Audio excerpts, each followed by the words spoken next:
Long before Gyutaro and Daki became the terrifying siblings of the entertainment district, before their names were whispered with fear by demon slayers, they were simply two children, born into one of the cruelest corners of society.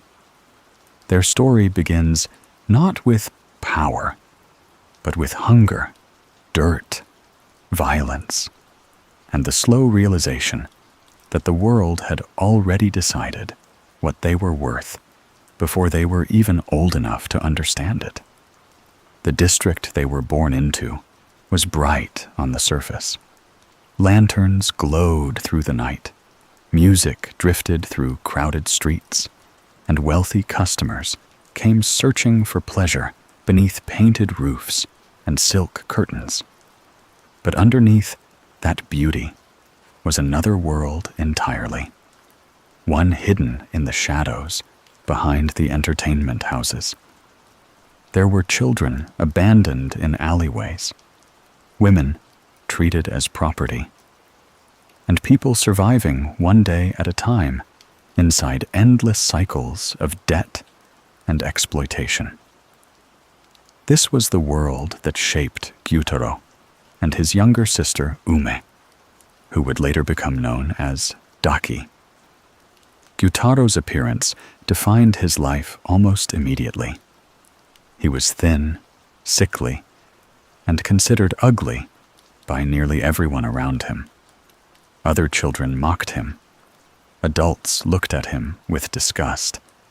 Even before he became violent, the world treated him as something unpleasant to look at, something unwanted. This matters deeply because Gyutaro's hatred of humanity did not appear suddenly after becoming a demon. It grew slowly from years of rejection, humiliation, and being reminded that people only valued beauty. His sister was the opposite.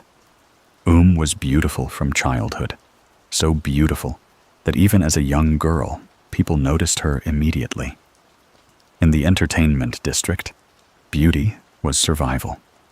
Beauty meant protection, money, opportunity, and value. So while Gyutaro was mocked for his face, Ume was praised for hers. This difference created one of the most important emotional foundations of their relationship. Gyutaro hated the world, but he loved his sister completely. She became the only beautiful thing in his life, the only person who looked at him without disgust.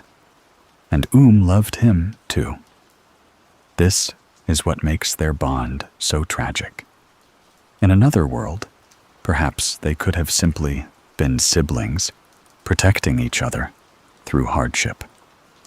But the district twisted every relationship into something desperate. Gyutaro stole and fought to keep them alive. He became violent early because violence worked.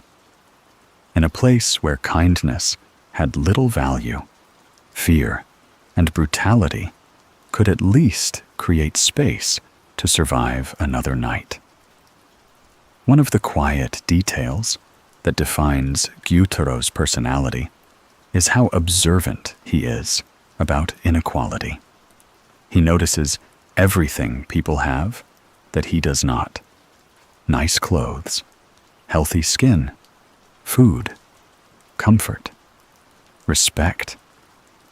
His envy becomes part of the way he sees the world. But unlike simple greed, Gyutaro's envy is tied to humiliation. Every beautiful or fortunate person reminds him that he was born into suffering without ever being given a chance to escape it. Yet despite all this bitterness, he remains deeply caring toward Ume. He feeds her before himself, protects her constantly, encourages her confidence. Even when the world rejects him, he still wants her to survive inside it. In many ways, Gyutaro's humanity survives longest through his role as her older brother. Ume herself grows up shaped by beauty and danger at the same time. She learns quickly that her appearance gives her power over people. But in the entertainment district, power is always fragile. A beautiful girl can still be beaten, sold, or destroyed the moment she angers the wrong person. Her confidence develops beside cruelty, because cruelty surrounds her constantly. She learns to mock weakness, because weakness is punished everywhere she looks. The turning point of their human lives comes when blinds a samurai after he insults her. This moment says everything about who she has become. She does not respond with fear or submission. She responds with violence. She has inherited the district's brutality just as much as Gyutaro has. But the punishment for her action is horrifying. She is tied up, burned alive, and left to die. When Gyutaro finds her, something inside him finally breaks completely. The image is unbearable, even by Demon Slayer standards. His little sister, the one person he loved more than himself, has been discarded like trash by the same world that already treated him as worthless. In that moment, Gyutaro's hatred stops being abstract. It becomes absolute. He slaughters the people responsible with savage fury, carrying Ume's burned body through the streets while desperately trying to keep her alive. And that is when Doma appears. At the time, Doma is upper rank 6, still wandering through the world with his empty smile and false kindness. He finds the siblings in the middle of their collapse and offers them salvation through demonhood. What makes this scene so disturbing is how easily Doma understands them. He sees 2 children abandoned by humanity, overflowing with rage, pain, and attachment to each other. To him, they are perfect candidates. Gyutaro accepts immediately because he has already lost faith in humanity entirely. If becoming a demon means saving Ume, there is no hesitation left in him. This decision reveals one of the most important truths about Gyutaro. He would throw away the world itself if it meant keeping his sister alive.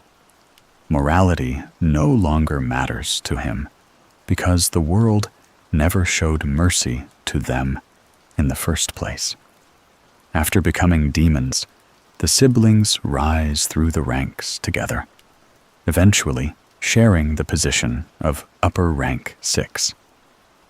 Even among demons, their relationship is unusual. They are not separated individuals working together temporarily. They are emotionally dependent on each other to an almost unhealthy degree. Their identities become intertwined so completely that defeating one requires defeating both simultaneously.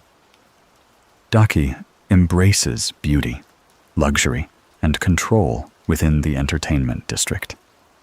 She becomes everything the district rewards: elegant, desired, feared. But beneath that surface, traces of still remain.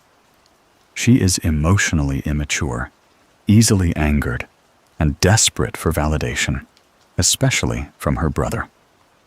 Her arrogance partly comes from finally existing in a world where beauty gives her overwhelming power instead of vulnerability. Gyutaro, meanwhile, remains hidden for much of the time, living almost like the shadow beneath Daki's beauty. This reflects their human lives perfectly. She stands in the light while he exists beneath it, protecting her from the darkness around them. Even after becoming demons, their old roles never truly disappear. One of the saddest details about Gyutaro is how convinced he becomes that people are divided into winners and losers from birth. He sees life as unfair at its core, where beauty and fortune determine everything long before morality enters the picture. That worldview explains many of his choices. He mocks happy people because he believes happiness itself is built on luck he was never allowed to have. And yet, despite all his cruelty, there are moments where the humanity inside him briefly surfaces. He understands pain deeply because he lived through it. He recognizes suffering in others almost immediately. When he speaks about hardship, it does not sound theoretical. It sounds remembered. By the time Tanjiro, Tengen, Zenitsu, and Inosuke confront the siblings in the entertainment district, Gyutaro and Daki feel less like ordinary villains and more like a portrait of what happens when misery is left to rot for too long. They are monstrous, violent, and terrifying. But they are also the product of a world that treated children as disposable long before Muzan ever turned them into demons. And somewhere beneath all the blood, rage, and hatred, the brother and sister who once survived together in the darkness of the district are still there, holding on to each other because neither of them ever learned how to live alone. The battle in the entertainment district ends with fire, poison, collapsing buildings, and screaming streets. But the most important moment comes after Gyutaro and Daki are already defeated. Their heads lie separated from their bodies, and for the first time in more than a century, the bond that held them together begins to crack under the weight of death. At first, they do not face death peacefully. Instead, they argue. Daki cries, blames her brother, calls him weak, and lashes out in panic. Gyutaro, exhausted and furious, finally snaps back at her. It is one of the most uncomfortable scenes between them because their relationship suddenly stops looking mythic or tragic and starts looking painfully human again. They sound like frightened siblings standing inside the ruins of their lives, unable to process what is happening. Gyutaro tells her she was always a burden. Daki screams that she only became this way because of him. The words are cruel, but they are also desperate. Neither of them truly means what they are saying. They are trying to escape fear, trying to protect themselves from the unbearable truth that the only person they ever truly had is about to disappear. And then Daki says the name Ume. The moment she speaks her human name, something changes. Gyutaro stops arguing. The anger weakens. The masks they built as demons begin falling away. And for a brief time, they are no longer upper rank 6. They are simply two siblings standing at the edge of death, exactly where they once stood as children. This is what makes their ending one of the saddest in Demon Slayer. Unlike some demons who completely lose touch with their humanity, Gyutaro and Daki never truly stopped being shaped by the children they once were. Even after becoming monsters, their entire existence continued revolving around survival, resentment, and attachment to each other. As the flames around them fade, Gyutaro remembers carrying Ume's burned body through the streets. He remembers the hunger, the beatings, the loneliness, and the simple joy of hearing his sister laugh despite everything. And slowly, regret begins entering his voice. Not regret for becoming a demon exactly, but regret for the life they were forced into. One of the most important details in Gyutaro's character is that he never truly believed he deserved happiness. Even after gaining enormous power, part of him remained the starving boy from the slums. His cruelty came naturally because cruelty had surrounded him since birth. But underneath, it was a deeper belief that the world itself was rotten beyond repair. This worldview shaped everything about him.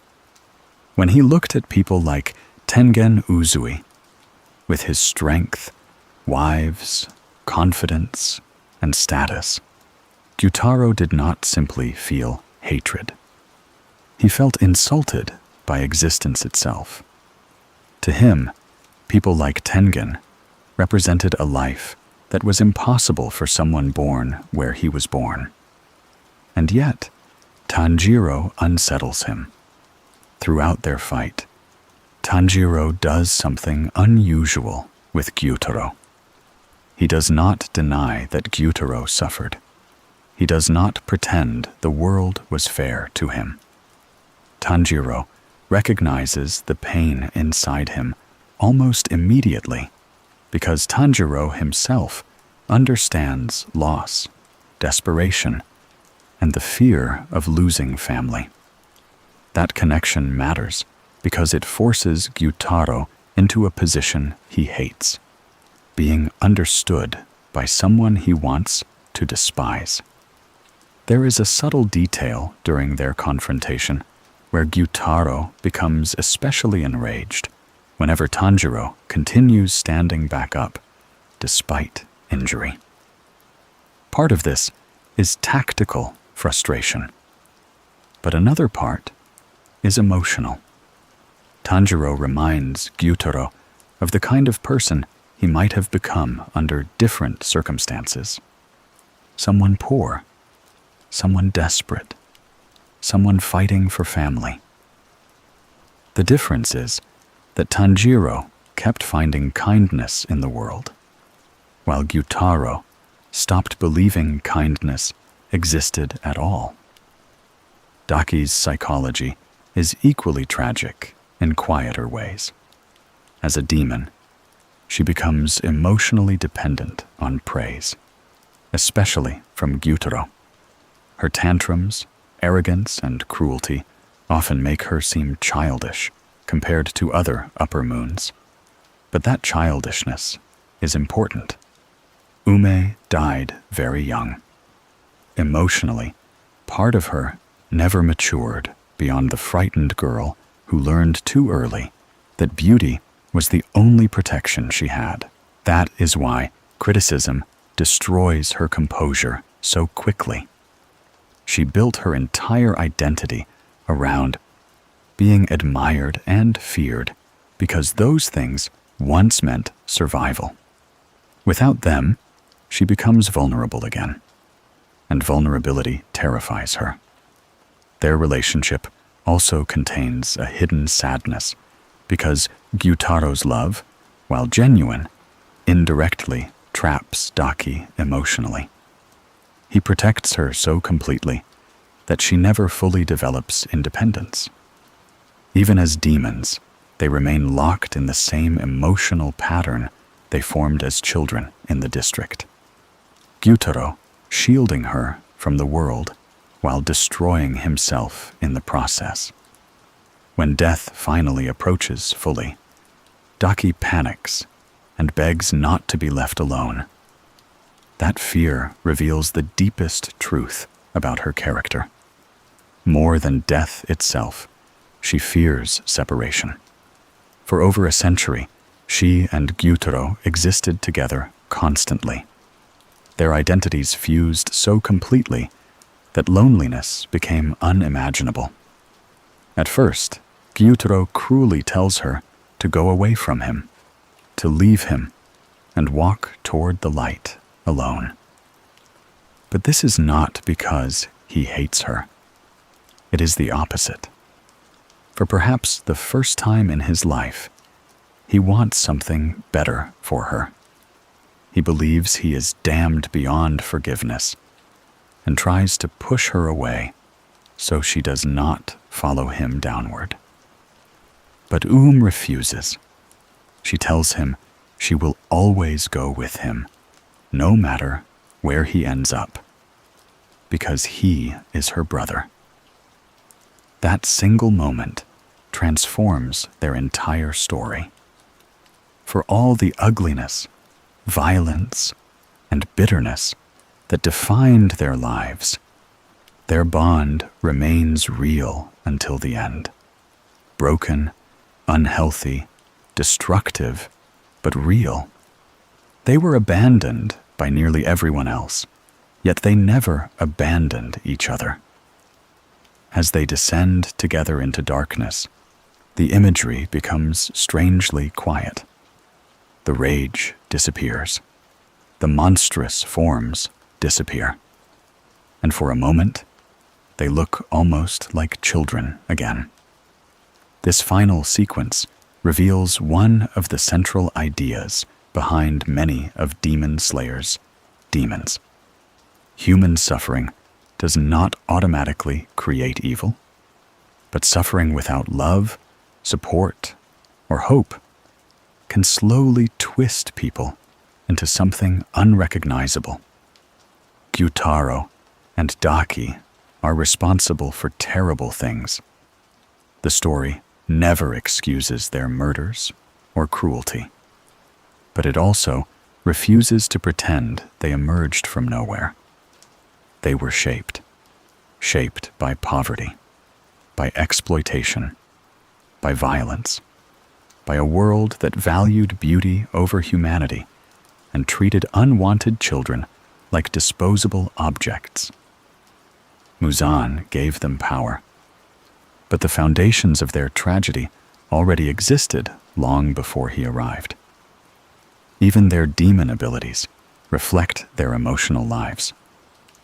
Daki's obi sashes trap and control others, much like the district trapped people beneath beauty and performance. Gyutaro's blood sickles spread poison everywhere they cut, reflecting how deeply resentment had spread through his view of life. Together, they fight almost like a single wounded organism protecting itself from separation. And in the end, separation is the one thing neither of them can bear. The entertainment district eventually rebuilds after the battle. The fires go out. Survivors continue living. The Demon Slayer course moves forward toward greater threats. But the memory of Gyutaro and Daki lingers differently from many demons because their story feels painfully close to human reality. Not the supernatural parts, but the emotional ones. The feeling of being born unwanted. The fear of being alone. The desperate need for someone to stay beside you when the rest of the world turns away. Among the upper moons, they are perhaps the clearest example that demons are not always created in a single moment. Sometimes they are created slowly, through years of suffering that harden into hatred until becoming monstrous starts to feel like the only way left to survive. Gyokko's story feels different from the other upper moons almost immediately, because unlike demons such as Gyutaro or Akaza, his humanity seems distant and distorted even before he becomes a demon. Where some demons carry traces of warmth, grief, or recognizable love deep beneath their cruelty, Gyokko feels alien. His mind twists beauty death, and art together, until they become impossible to separate. And that strange obsession defines nearly every part of him. Before becoming a demon, Gyokko lived in a small fishing village near the coast. Even as a child, there was something unsettling about him. He was quiet, isolated, and fascinated by dead things in a way that disturbed the people around him. Fish carcasses, animal remains, strange bones washed in from the sea. These things drew his attention more than ordinary human relationships ever did. The ocean itself becomes important in understanding him. The sea can be beautiful, but also cold, endless, and filled with things hidden beneath the surface. Gyokko grows up surrounded by that atmosphere. He spends long periods alone near the shoreline, collecting dead sea creatures and arranging them in strange displays that he considers artistic. To others, they are grotesque. To him, they are beautiful. This gap between how Gyokko sees the world and how everyone else sees it becomes the foundation of his character. His parents die while fishing, their bodies lost to the sea. And this tragedy isolates him even further. Most children would seek comfort after something like that, but Gyokko responds differently.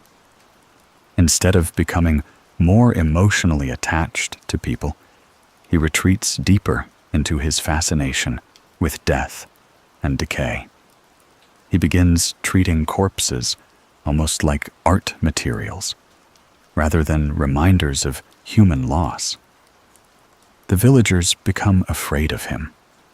There is an important psychological detail here. Gyokko is not simply rejected for being poor or weak the way Gyutaro was. He is rejected because his mind genuinely frightens people. He lacks the normal emotional reactions others expect. He does not grieve properly. He does not connect properly. His fascination with dead bodies becomes increasingly disturbing. And eventually, the isolation between him and humanity feels almost complete.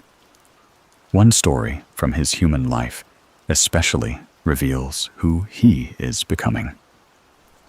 After a child insults him, Gyokko kills the boy and stuffs his body into a fishing jar.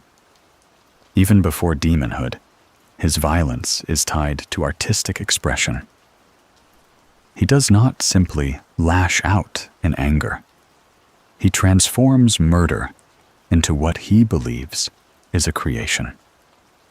When the villagers discover this horror, they retaliate brutally, stabbing and leaving him for dead. And this is where Muzan finds him. Unlike many demons who accept Muzan's blood out of desperation, grief, or love for someone else, Gyokko seems almost naturally suited for transformation.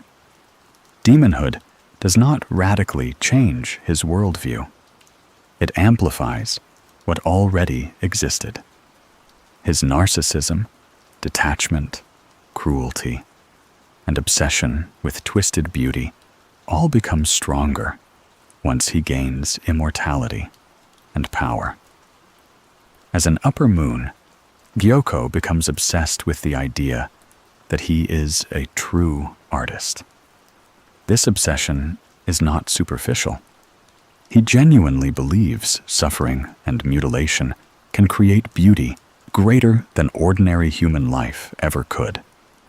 That is why his kills are often theatrical and grotesque rather than efficient.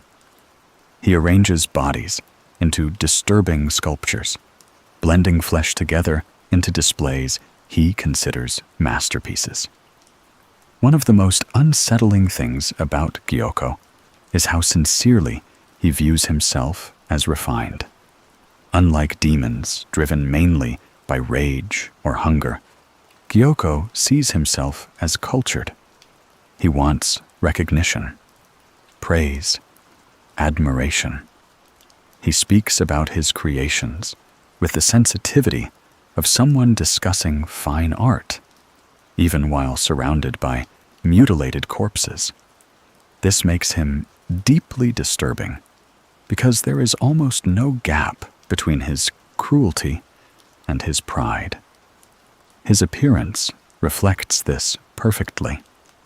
His body looks unnatural, even by demon standards, with mouths, scales, and shifting features placed in strange positions.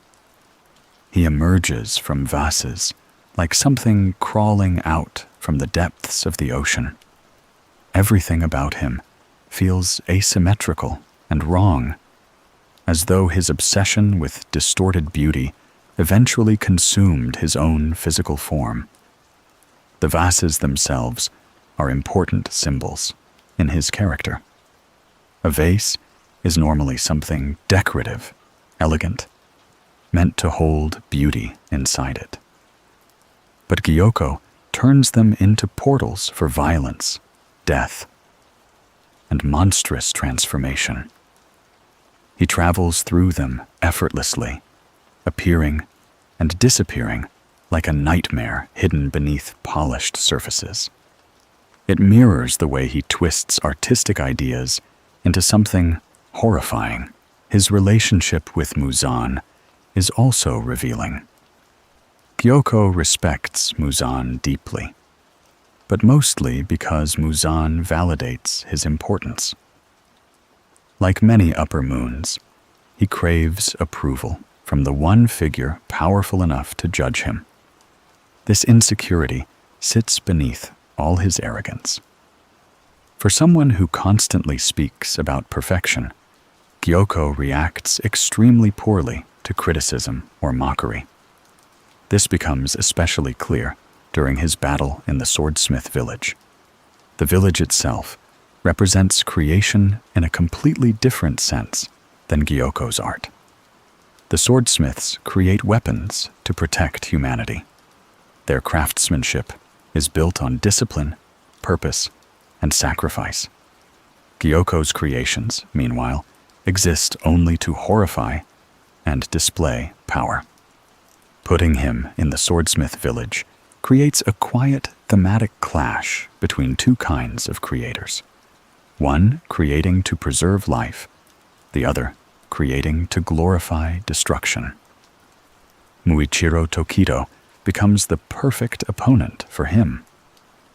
At first, Gyokko underestimates Muichiro badly. This is a constant flaw in his personality.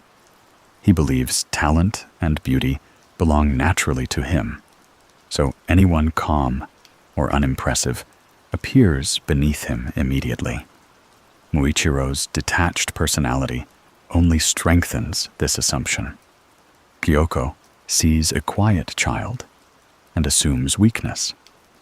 But Muichiro's calmness is entirely different from Gyokko's emptiness. As the battle continues, Gyokko becomes increasingly frustrated because Muichiro does not react to his art the way Gyokko wants. He wants fear, awe, recognition. Instead, Muichiro dismisses his creations as disgusting. That rejection wounds Gyokko's pride more deeply than physical injury. This reveals something important. Beneath all his talk about transcendent beauty, Gyokko still desperately needs validation from others. His ego depends on people acknowledging his greatness. When Muichiro awakens his demon slayer mark and overwhelms him, Gyokko completely loses composure. The refined artist disappears, revealing insecurity, rage, and panic underneath. His transformation during the fight becomes increasingly monstrous. As though his true self finally surfaces, once the illusion of elegance collapses. And that collapse matters because Gyokko's life was always built around illusion. He convinced himself cruelty was art. He convinced himself mutilation was beauty. He convinced himself superiority could replace human connection. But none of those beliefs actually brought him peace. They only isolated him further until his sense of self became trapped inside his own grotesque creations. Unlike some demons, Gyokko receives no soft, emotional farewell. There is no deep reunion with lost loved ones waiting for him. And that absence feels intentional. His humanity faded long before his death because he abandoned empathy piece by piece over time, replacing it with vanity and obsession. Yet even then, his story still says something quietly human. Gyokko represents what can happen when someone becomes completely disconnected from others and begins valuing recognition more than connection itself. His art becomes monstrous because it exists without compassion. He sees living beings not as people, but as material. And in the end, despite all his claims of perfection, he dies furious that someone looked at his masterpieces and saw only horror. Hantengu's existence is built around fear. Not ordinary fear, but the kind that slowly consumes a person until every decision, every memory, and every relationship becomes shaped by the desperate need to avoid responsibility. Among the upper moons, he is perhaps the clearest example of someone who spent his entire human life running from himself. At first glance, Hantengu appears a moon pathetic rather than threatening. He trembles constantly, cries, apologizes, and insists that he is weak and harmless. Even after becoming upper rank 4, one of the most powerful demons under Muzan, he continues behaving like a terrified old man cornered by the world. But this outward cowardice hides something far darker beneath it. Hantengu's fear is not innocence, it is avoidance. Before becoming a demon, Hantengu lived as a criminal, drifting through society under different identities. He stole, lied, manipulated, and murdered repeatedly, yet somehow convinced himself each time that he was the victim rather than the cause. This psychological trait defines everything about him. Hantengu does not merely lie to other people. He lies to himself so completely that his own guilt becomes fragmented and distorted. One of the most important details about his human life is that he constantly changed names and backgrounds, moving from place to place whenever suspicion began following him. He would present himself as humble, frightened, misunderstood, someone deserving pity rather than blame. And because he appeared weak and pitiful, many people underestimated him at first. But violence followed him everywhere. Whenever Hantengu faced consequences for his crimes, he reacted with confusion and outrage, genuinely insisting that he had done nothing wrong. This is what makes him psychologically disturbing. He refuses accountability so deeply that his own memories seem twisted by self-preservation. In his mind, the world is cruel to him without reason. Other people are unfair. Authority figures are unjust. Punishment is persecution. Even when he murders people, he sees himself as the injured party. Eventually, he is captured and sentenced to execution. The official preparing to carry out the sentence lists Hantengu's crimes clearly. But Hantengu continues insisting there has been some terrible misunderstanding. As the blade is raised, he cries not with remorse for the people he killed, but with terror that he himself is suffering. And that is the moment Muzan appears. Muzan recognizes something useful in Hantengu immediately. Fear can be manipulated. Cowardice can survive longer than pride. Hantengu's entire existence already revolves around escaping consequences, so becoming a demon feels almost natural for him. Demonhood offers what he has always wanted most: another chance to avoid punishment. After transforming, Hantengu's personality mutates into something uniquely horrifying. Unlike other upper moons, who maintain relatively stable identities, Hantengu literally splits his emotions into separate bodies during combat. His fear, anger, joy, sorrow, and resentment become physical beings with their own appearances and personalities. This ability is not random. It reflects the shattered structure of Hantengu's mind.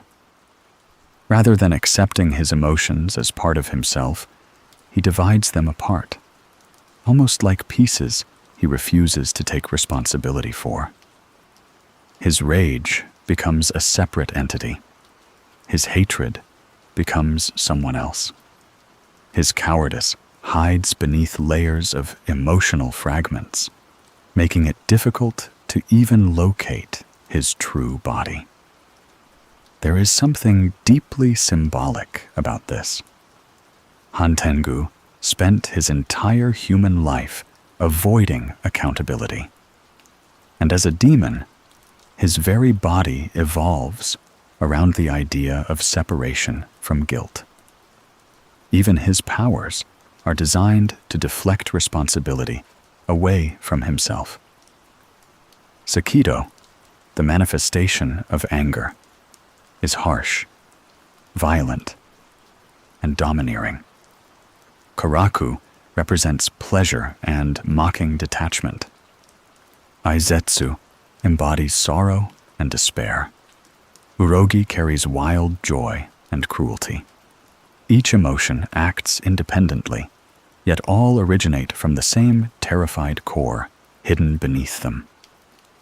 The contrast between these clones and Hantengu's main body is especially important. While the emotion demons attack aggressively, the original Hantengu continues whimpering, crying, and begging for mercy. He behaves as though he is not responsible for the destruction happening around him, even while controlling it all indirectly. This dynamic reveals the central truth of his character. Cowardice does not prevent cruelty.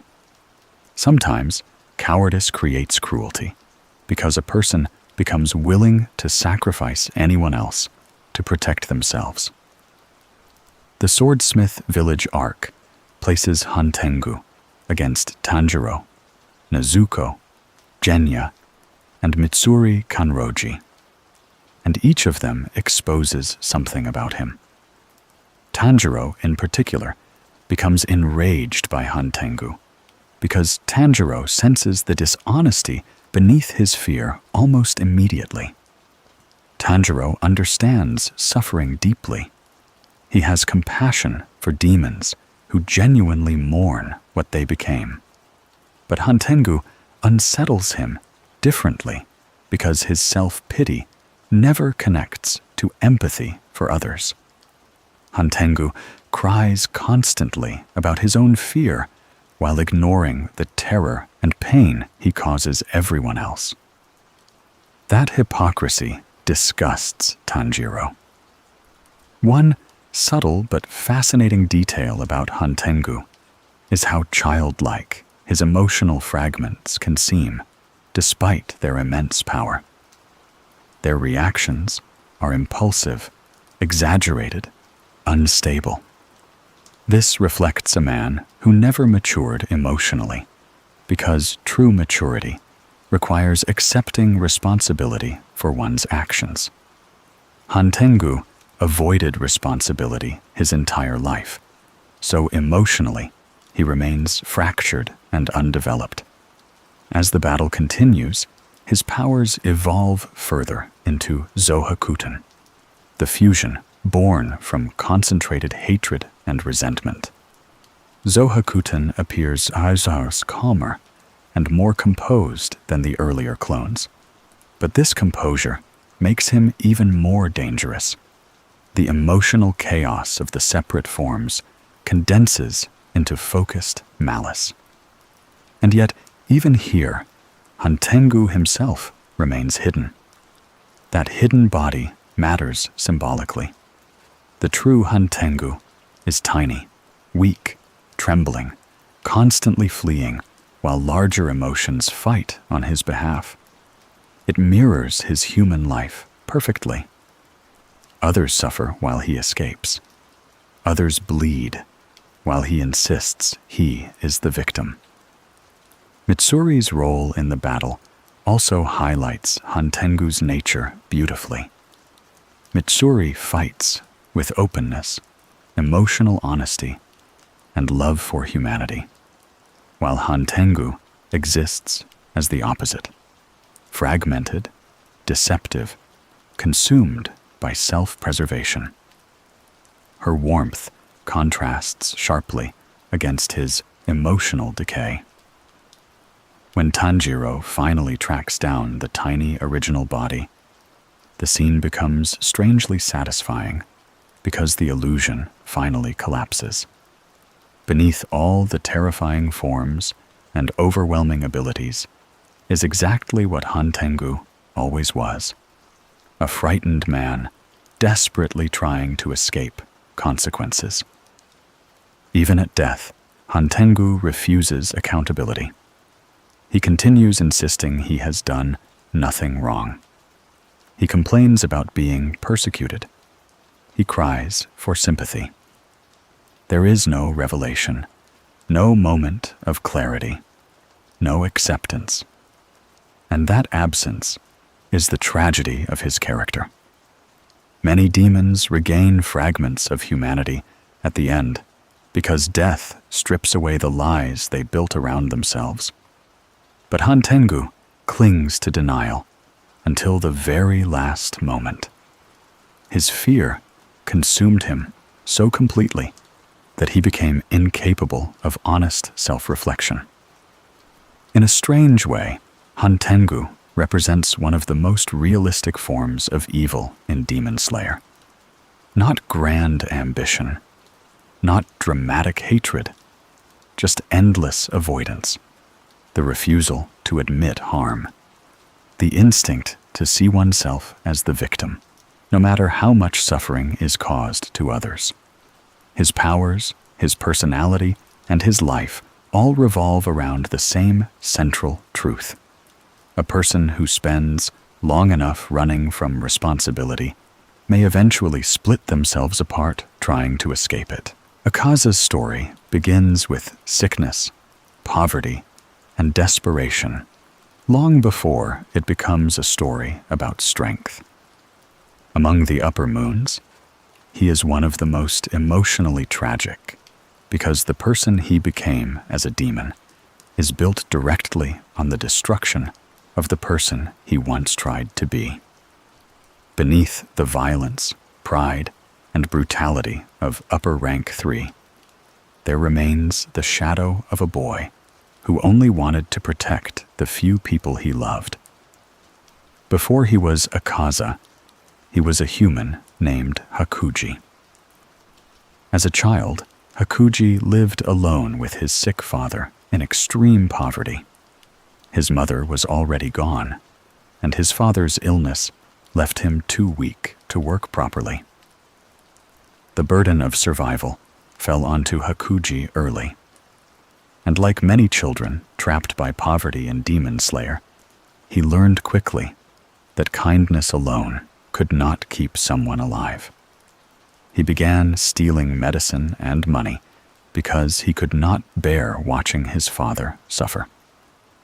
This detail matters because Hakuji's criminal behavior begins from love, not cruelty. But society does not care much about intentions when survival becomes illegal. He is beaten repeatedly for stealing, arrested often, and treated as little more than a delinquent child. The punishment hardens him physically, but emotionally, he remains focused on one thing: keeping his father alive. One of the saddest moments in his human life comes when his father discovers what Hakuji has been doing. Rather than allowing his son to continue ruining himself for his sake, his father takes his own life. He leaves behind a note apologizing for becoming a burden. That moment destroys something inside Hakuji permanently. The tragedy is cruel because Hakuji's love indirectly becomes the reason he loses the person he was trying to save. His father wanted to free him from suffering, but instead leaves him completely alone.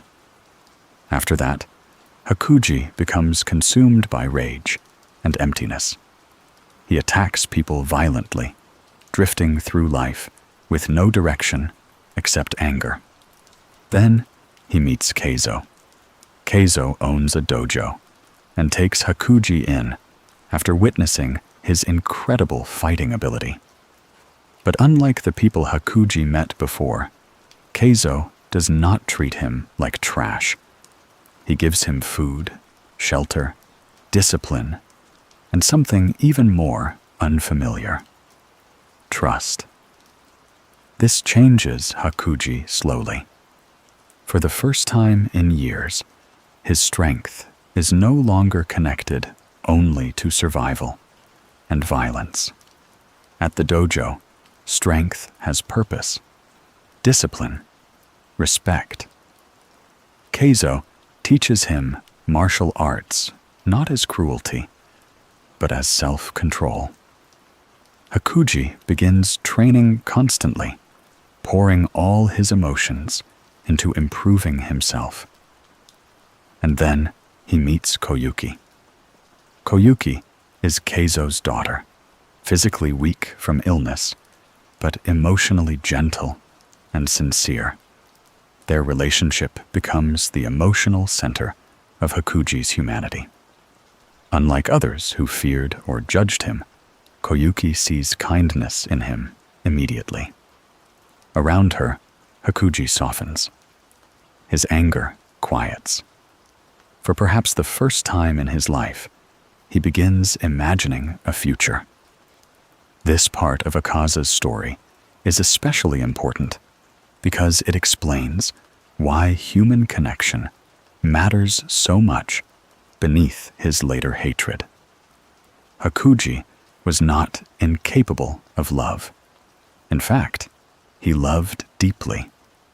His entire tragedy comes from repeatedly losing the people he loved most. Keizo eventually offers him the chance to inherit the dojo and marry Koyuki. It is a simple dream, but to someone like Hakuji, it feels almost impossible in its happiness. After years of suffering, rejection, and violence, he is finally being allowed into a peaceful life. And then it is taken away. A rival dojo, jealous and humiliated by Hakuji's strength, poisons the well used by Keizo and Koyuki. By the time Hakuji returns, both are dying. The cruelty of this moment reshapes his soul completely. Everything Hakuji ever tried to protect disappears again, just when happiness finally seemed close enough to touch. Unlike his father's death, which left him broken and grieving, this tragedy ignites pure destruction. Hakuji slaughters the members of the rival dojo with his bare hands, beating them so violently that their bodies become almost unrecognizable. This massacre becomes one of the clearest turning points in his life. The martial arts Keizo taught him for discipline and honor are transformed into instruments of rage.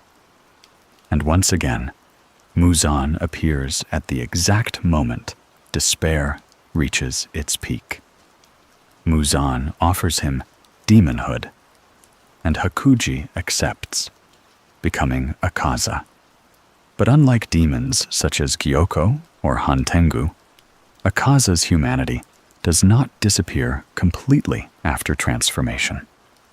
In fact, traces of Hakuji continue shaping him constantly, even when he no longer consciously remembers his past. This is one of the most fascinating parts of his character. Akaza becomes obsessed with strength, because strength failed him every time he needed it most. He could not save his father, could not protect Keizo, could not keep Koyuki alive. So as a demon, he begins pursuing power endlessly, convincing himself that weakness is the source of suffering. His hatred of weakness is not simple arrogance. It is trauma transformed into philosophy. That is also why he respects strong opponents so intensely. Unlike many demons who mock humans completely, Akaza admires strength wherever he sees it. He offers powerful fighters the chance to become demons because, in his twisted way, he wants to preserve them from death and helplessness. His relationship with combat feels almost spiritual. Fighting becomes the only language he fully trusts anymore. Through battle, he can measure people honestly, without deception or false kindness. Strength feels pure to him because it cannot lie. This philosophy becomes especially visible during his battle with Rengoku. Akaza admires Rengoku almost immediately because Rengoku possesses the exact kind of strength Akaza respects most: unwavering conviction. No matter how injured he becomes, Rengoku refuses to yield. To Akaza, this feels extraordinary. He cannot understand why someone so strong would choose mortality willingly. And beneath that confusion is envy. Akaza abandoned his humanity because he could not endure loss. Rengoku accepts death as part of protecting others. Their battle is not only physical, it is philosophical. Akaza believes strength should exist to overcome death itself. Rengoku believes strength gains meaning precisely because life is temporary. That contradiction haunts Akaza long after the fight ends. One subtle but important detail about Akaza is his refusal to kill or consume women. Even as a demon, some buried fragment of Hakuji's love for Koyuki remains inside him. He may not consciously remember her for most of his demon life, but his instincts still protect that memory indirectly. This makes Akaza different from many demons, because pieces of his morality survive unconsciously. Even his blood demon art reflects his martial arts roots. His fighting style is direct, disciplined, and structured around technique rather than monstrous chaos. Unlike demons, who rely heavily on bizarre transformations, Akaza fights almost like a perfected martial artist whose body has become superhuman. But despite all his power, there is always sadness surrounding him. Among the upper moons, Akaza perhaps comes closest to being someone who truly could have lived a peaceful human life if tragedy had not crushed him repeatedly. His demonhood feels less like destiny and more like surrender after unbearable loss. And deep beneath upper rank 3's violence and obsession with strength, the frightened boy named Hakuji is still there somewhere, desperately trying to become strong enough to stop losing the people he loves. After the battle with Rengoku, something inside Akaza begins to shift, though he does not fully understand it at first. For centuries, he has lived by a simple belief: strength is everything, and weakness only leads to loss. That philosophy protected him from grief because it allowed him to transform suffering into purpose. If he became stronger, faster, more perfect, then perhaps the pain of losing people would finally stop mattering. But Rengoku unsettles that belief. The flame. Hashira dies, yet Akaza cannot truly claim victory over him. Even while mortally wounded, Rengoku continues holding Akaza in place until sunrise approaches. His body fails, but his spirit does not. For the first time in a long while, Akaza encounters someone who proves that strength is not only physical power. There is another kind of strength in accepting mortality and still choosing to protect others. Akaza rejects this idea outwardly, but it follows him afterward like an unwanted memory. One of the fascinating details about Akaza is that, unlike many upper moons, he is not entirely consumed by sadism or domination. He enjoys battle intensely, but he rarely kills with the same theatrical cruelty as demons like Doma or Gyokko. To Akaza, combat is sacred in a strange way. He respects skilled opponents because fighting is the closest thing he has left to human connection. This is why he constantly invites strong humans to become demons. At first, this can seem arrogant, but underneath, it is something more emotional. Akaza cannot accept the idea of powerful people dying young because it reminds him too much of his own failures. If strength disappears with death, then all the suffering used to achieve it feels unbearably temporary. Demonhood, in his mind, becomes a twisted form of salvation. Yet there is a contradiction buried inside him. For all his obsession with strength, Akaza never truly seems at peace. He trains endlessly, fights endlessly, improves endlessly.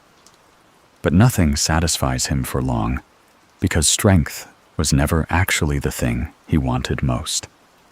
What Hakuji truly wanted was simple happiness with the people he loved.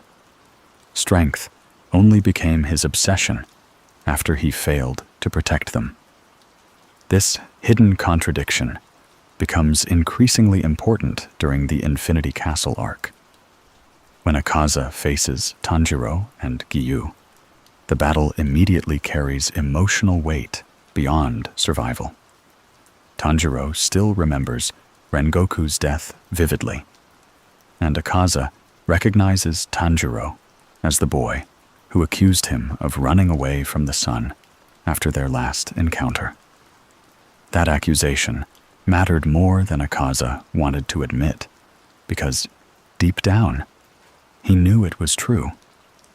Akaza hates cowardice, partly because he sees it inside himself. His battle with Gyu is equally significant.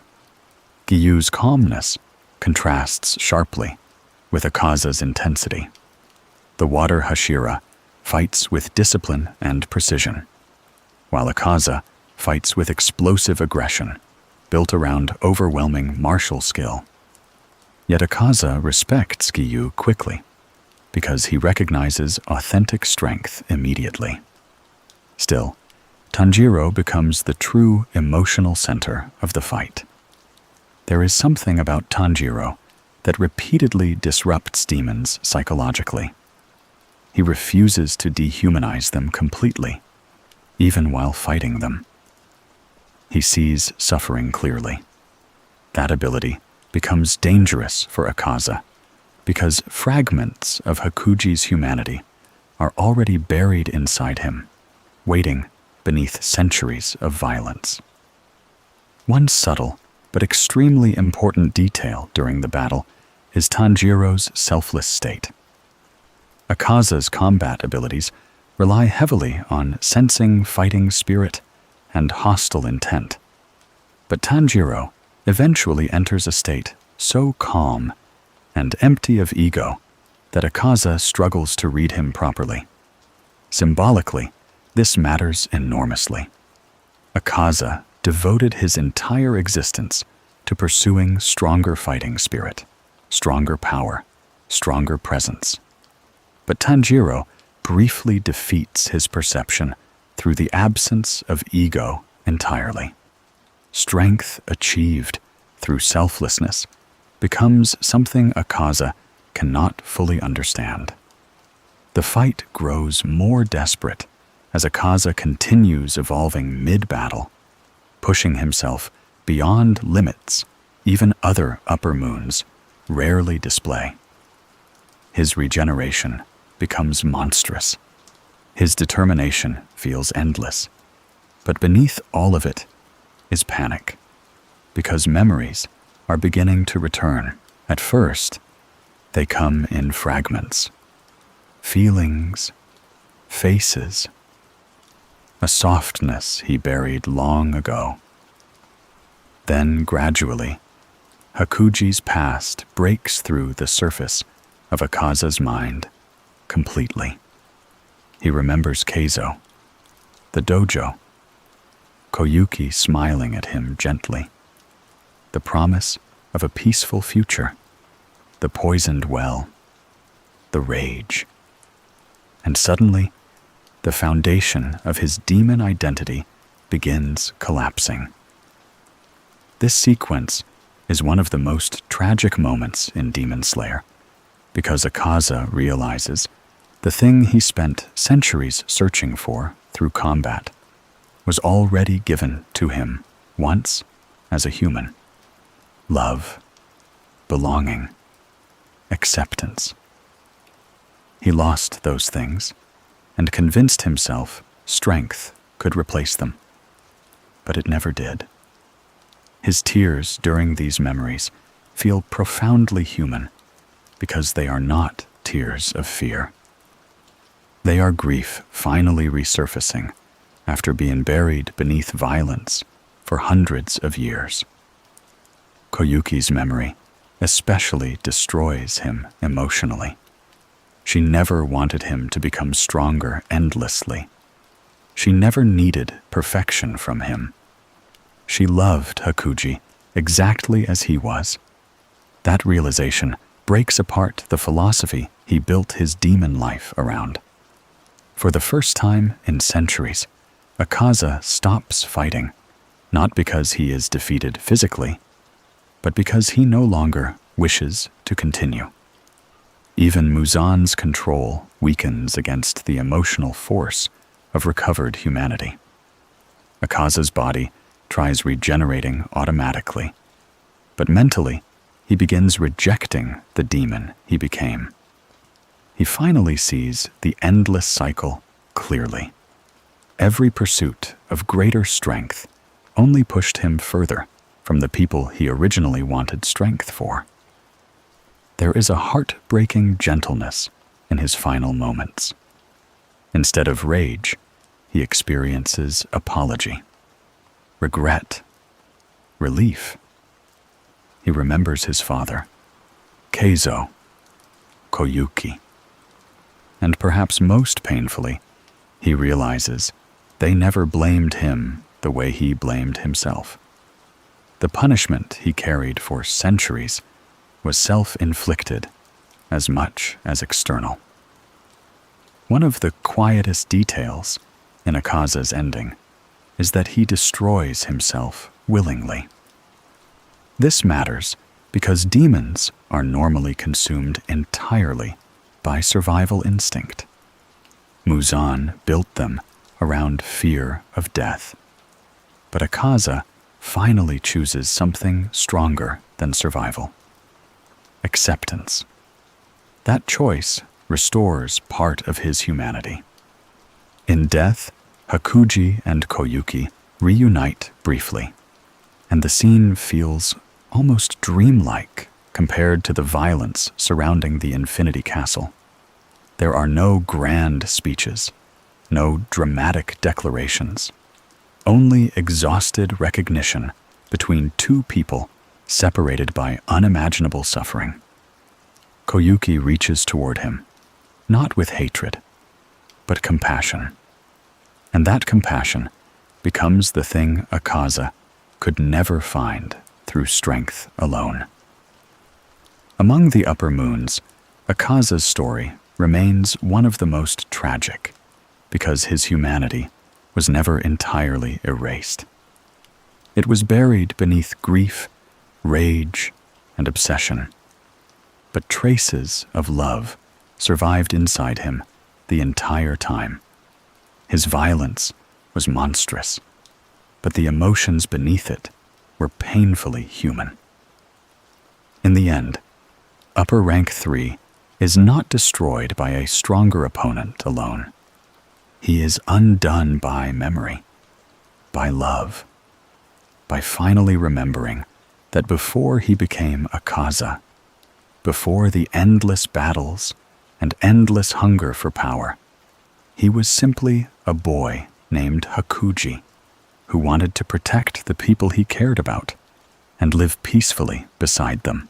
Doma's story is unsettling in a very different way from the other upper moons, because unlike Akaza or Gyutaro, his tragedy is not built around overwhelming grief or desperate love. What makes Doma frightening is the absence of something.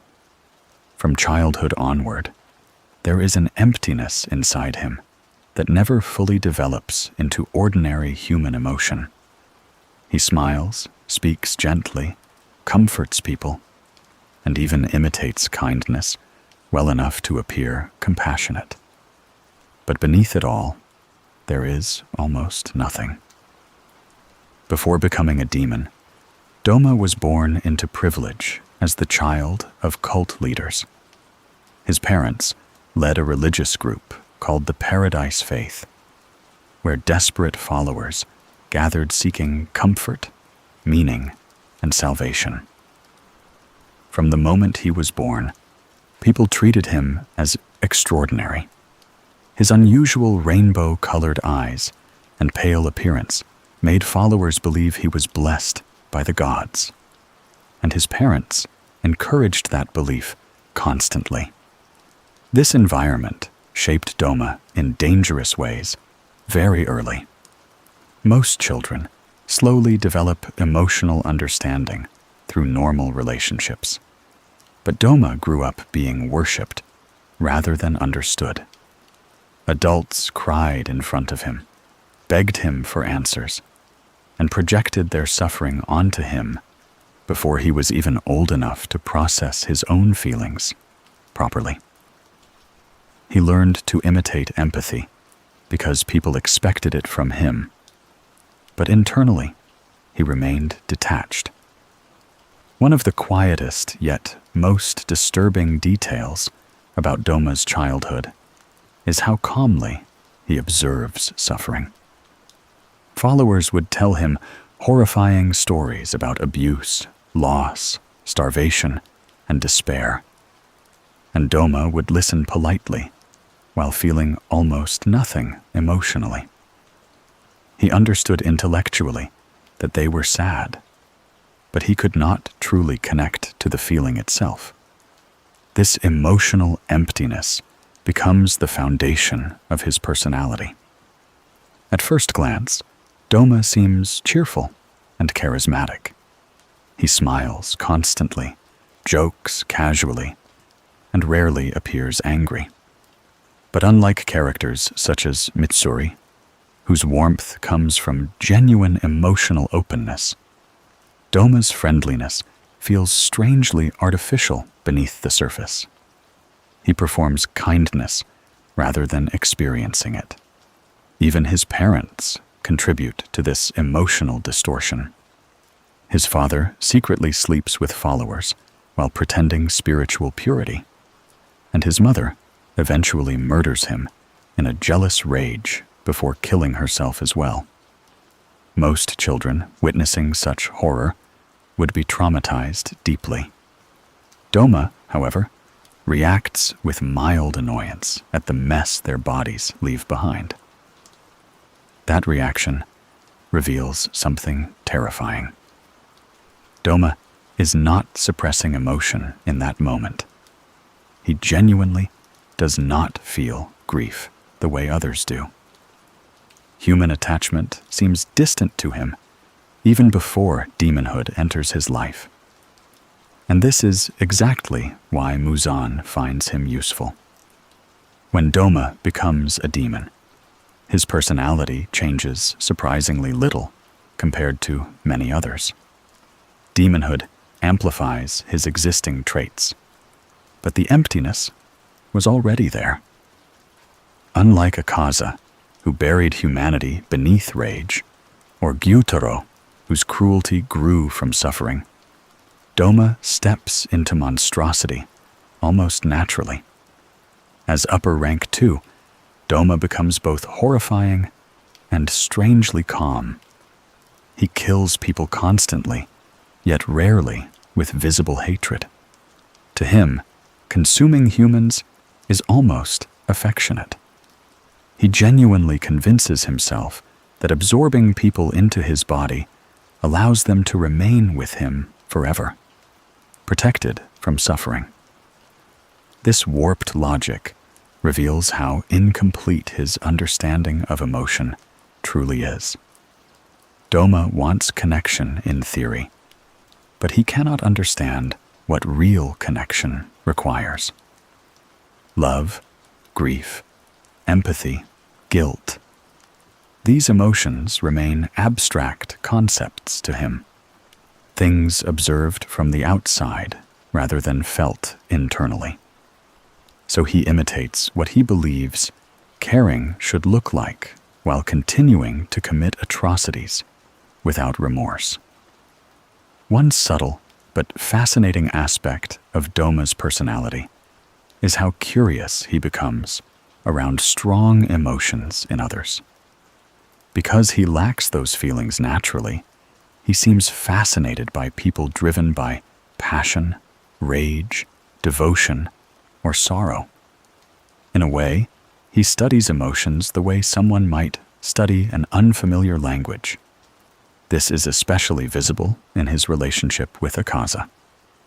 Doma enjoys provoking Akaza because Akaza's anger feels emotionally alive in a way Doma cannot fully experience himself. Even when Akaza openly despises him, Doma treats it almost playfully, unable to understand the depth of hatred directed toward him. Their dynamic reveals the gap between them perfectly. Akaza feels too much. Doma feels almost nothing. His role as cult leader continues after becoming a demon, which fits him disturbingly well. Followers still come seeking comfort, believing Doma can save them spiritually, while in reality, he consumes many of them. The tragedy is almost symbolic. People searching desperately for meaning, placing their faith into something completely hollow. And yet, Doma himself never fully sees the cruelty of this. That blindness makes him scarier than openly sadistic demons, because his evil often lacks emotional intensity. He smiles while killing, speaks gently while destroying lives. There is no dramatic hatred to understand or resist emotionally, only emptiness wearing the shape of kindness. His battle against Shinobu Kocho becomes one of the most emotionally layered fights in the series, because Shinobu represents everything Doma cannot comprehend properly. Years earlier, Doma murdered Kanai Kocho, Shinobu's older sister. Kanai died smiling gently despite her injuries, wishing demons and humans could somehow understand each other. Doma remembers this encounter casually, almost fondly, while Shinobu has carried the grief for years. That imbalance is painful. For Shinobu, Kanae's death shaped her life completely. For Doma, it was merely another moment passing through endless centuries. This reflects how disconnected he is from emotional consequence. He leaves devastation behind him without truly understanding its weight. During their fight, Doma repeatedly comments on Shinobu's emotions with fascination. He notices her anger beneath her smile, her hatred beneath her politeness. He seems genuinely intrigued by feelings he cannot fully experience himself. And Shinobu hates him not only because he killed Kanai, but because his emptiness insults everything human emotion means. Unlike Akaza, whose violence came from twisted grief, Doma feels almost spiritually vacant. Shinobu recognizes that no appeal to empathy will reach him, because empathy itself barely exists inside him. This is why her final plan becomes so fitting. Shinobu understands she cannot overpower Doma physically. Instead, she transforms her own body into poison, allowing herself to be absorbed so the wisteria saturating her cells can destroy him from within. It is an act built entirely around love, sacrifice, and trust in others. Concepts Doma never truly understands until the end. Even after absorbing her, he continues speaking casually at first, treating the battle almost like entertainment. But slowly, as the poison spreads, and Kanao and Inosuke continue fighting him, something unusual begins happening. For perhaps the first time in his existence, Doma begins experiencing traces of genuine emotion. Not love exactly, not redemption, but something closer to awareness. As he dies, he thinks about Shinobu strangely often. Her hatred, her determination, her emotions linger inside him in a way he cannot fully explain. And in one of the final ironic twists of his story, Doma seems to develop a faint imitation of love only when death is already taking him. But it is too late. That lateness matters because Doma's tragedy is not that the world broke him into cruelty. It is that he moved through life emotionally incomplete, unable to truly value others until the end had already arrived. Among the upper moons, Doma represents emptiness, disguised as enlightenment. He smiles warmly, speaks softly, and offers comfort. But beneath it all is a terrifying void where ordinary human connection should have been. And perhaps the saddest part of all is that, deep down, he seemed vaguely aware something was missing inside him, even if he never fully understood what it was. By the time Doma dies, the structure of the upper moons has already begun collapsing. Gyutaro and Daki are gone. Gyokko and Hantengu have fallen in the swordsmith village. Akaza has finally remembered the humanity he buried beneath centuries of violence. And through all of it, Kokushibo continues standing above the others like a shadow from another age. Even among the upper moons, Kokushibo feels distant. The others fear Muzan, admire him, resent him, or desperately seek his approval. But Kokushibo's relationship with him is colder and more complicated.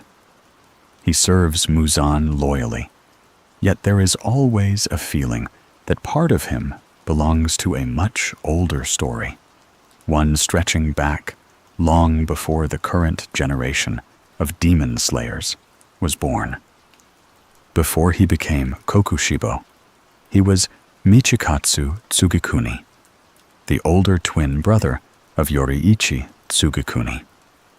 And that single detail shaped his entire existence. As children, the brothers seemed completely unequal, despite being born together. Michikatsu was talented, disciplined, and respected, while Yoriichi appeared quiet and strange at first, barely speaking and often treated as fragile. In the world they were born into, the older twin carried expectations, responsibility, and status. Michikatsu believed his path was already understood. Then, Yoriichi picked up a sword. In one effortless moment, everything changed. Yoriichi displayed a level of natural talent so overwhelming that it shattered the structure of Michikatsu's identity almost instantly. The techniques Michikatsu struggled to learn for years came naturally to his younger brother. Adults who once praised Michikatsu shifted their attention toward Yoriichi, with awe bordering on fear. This was the beginning of the wound that would define Kokushibo forever. At first, Michikatsu still loved his brother genuinely. That is important. His jealousy did not appear immediately as hatred. He admired Yoriichi deeply, protected him, wanted to stand beside him. But admiration slowly became something poisonous once comparison entered their relationship. Because no matter how hard Michikatsu trained, Yoriichi always stood impossibly higher. One of the quiet tragedies in Michikatsu's story is that he was never weak. In fact, he was extraordinary. Most people would have considered him a genius swordsman beyond imagination. But standing beside Yoriichi distorted everything. Next to perfection, even greatness begins to feel small. That emotional distortion consumed him over time. While Yoriichi seemed naturally detached from ego and ambition, Michikatsu cared deeply about status, legacy, and recognition. He wanted to become the strongest samurai. He wanted his efforts to mean something visible. And most painfully, he wanted to stop feeling like the lesser brother. The arrival of breathing techniques only deepened this divide. Yoriichi became the origin of sun breathing, a swordsman so powerful that demons seemed almost helpless before him.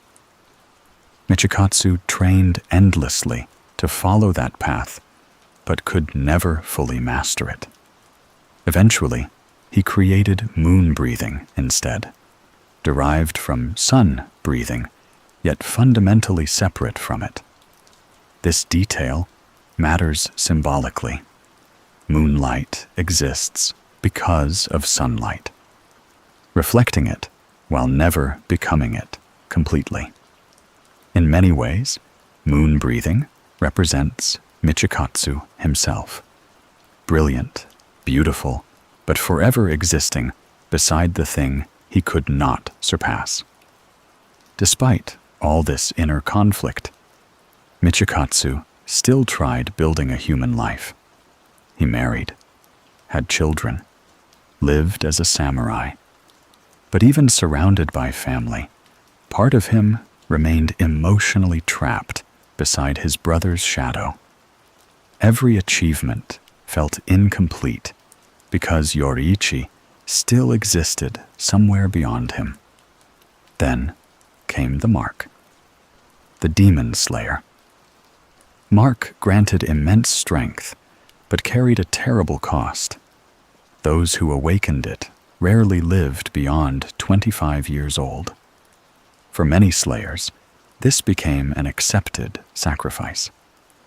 But Michikatsu feared death deeply, especially the idea of dying while still inferior. And that fear opened the door for Muzan, unlike Akaza, who became a demon through grief, or Gyutaro, who transformed out of desperation to save his sister. Michikatsu chooses demonhood largely because he cannot let go of ambition. He cannot accept mortality, while Yoriichi remains unconquered in his heart. That choice destroys him spiritually, long before it changes him physically. As Kokushibo, he gains immortality, overwhelming power, and centuries to refine his swordsmanship. He becomes Upper Rank 1, the strongest demon beneath Muzan himself. His moon breathing evolves into something terrifyingly elegant, filled with crescent-shaped slashes resembling fragmented moonlight across the battlefield. And yet, even after centuries, the emptiness remains. This is the cruel irony of Kokushibo's existence. He sacrifices humanity to escape weakness and death. But immortality never heals the wound inside him. No amount of power erases the fact that Yoriichi remained greater not only in skill, but in spirit. One of the most haunting moments in Kokushibo's backstory comes late in Yoriichi's life. By then, Yoriichi is an old man, physically weakened by age. Kokushibo, now a demon at the height of his power, finally confronts him, expecting victory at last. But even aged and dying, Yoriichi nearly kills him in a single strike. The terror of that moment never leaves Kokushibo. Imagine living for centuries, pursuing strength endlessly, abandoning humanity, family, and peace, only to discover you still cannot surpass the person you envied most. Worse still, Yoriichi never hated him, never mocked him, never even competed emotionally in the same way. That realization poisons Kokushibo completely, because beneath all the jealousy was another painful truth. Yoriichi loved his brother sincerely until the end. By the time Kokushibo faces Muichiro, Sanemi, Gyome, and Genya in the Infinity Castle, he has become almost mythological in presence. Calm, ancient, inhumanly disciplined. His swordsmanship feels less like combat and more like natural disaster. Yet even during battle, traces of Michikatsu still surface unexpectedly. When he sees Muichiro, his descendant, something flickers inside him briefly. Not tenderness exactly, but recognition. A reminder that the human life he abandoned continued without him. Generations passed. Bloodlines survived. Time moved forward, while he remained frozen in obsession. Muichiro's existence quietly exposes the tragedy of Kokushibo's choices. The things Michikatsu sacrificed for immortality, family, legacy, ordinary human connection, continued existing without demonhood anyway. And still, he cannot stop clinging to strength. That obsession finally collapses only at the edge of death. When Kokushibo sees his own reflection after transforming grotesquely in desperation to survive. The proud samurai, who once sought perfection, realizes he has become monstrous, unrecognizable even to himself. For the first time in centuries, shame enters him fully. Not shame for losing a battle alone, but shame for what his endless envy transformed him into. And somewhere beyond the terror, beyond the centuries of ambition, Michikatsu finally remembers something simple. He once only wanted to stand beside his brother, not above him. Kokushibo's final moments are among the quietest and most devastating in Demon Slayer, because, unlike many demons who rage against death until the very end, his collapse feels deeply personal. For centuries, he believed strength would justify every sacrifice he made. He abandoned his humanity, his family, and even the natural passage of time itself, because he could not bear the idea of remaining lesser than Yoriichi. But when his body finally begins breaking apart, he is forced to confront something terrifying. None of it brought him peace. The battle against Gyomei, Sanemi, Muichiro, and Genya strips away the image he built around himself. At first, Kokushibo appears untouchable, his moon breathing overwhelming the battlefield with impossible precision. Even among Hashira, fighting him feels hopeless. Gyomei's strength, Sanemi's ferocity, Muichiro's speed, and Genya's desperate determination are barely enough to survive moments at a time.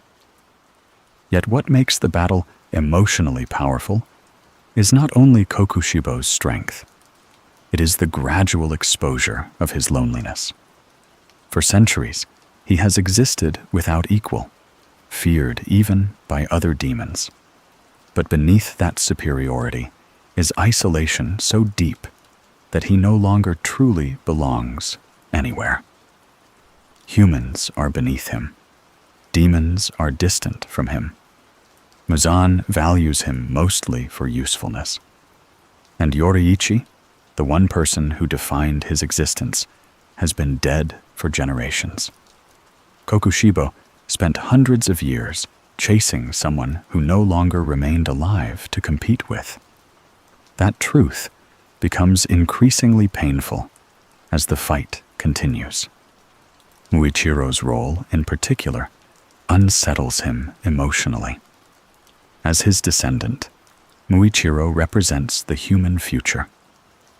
Michikatsu abandoned long ago. The bloodline survived without him. Life continued without him. And despite being young, Muichiro possesses something Kokushibo lost centuries earlier, a sense of self untouched by endless envy. Even after being mortally wounded, Muichiro continues fighting with calm resolve. That willingness to sacrifice himself for others contrasts sharply against Kokushibo's obsession with preserving his own existence. Muichiro's short human life carries more peace within it than Kokushibo's centuries of immortality. Genya's presence also matters symbolically. Unlike the Hashira, Genya lacks natural talent with breathing techniques, yet he still throws himself into battle beside them. Kokushibo, who spent his entire existence worshipping talent and power, cannot fully understand people willing to fight despite weakness. To him, strength always determined value. But the demon slayers repeatedly prove something different. Gyomei and Sanemi eventually corner Kokushibo through sheer endurance and coordination. And for perhaps the first time in centuries, fear begins entering him fully. Not fear of pain, but fear of ending without achieving the thing he sacrificed everything for.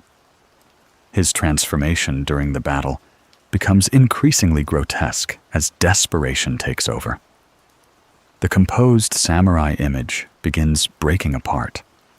Extra eyes spread across his body. His flesh mutates unnaturally. The elegance of moon breathing remains, but the man behind it starts collapsing emotionally. Then comes the moment that destroys him internally. Kokushibo sees his own reflection.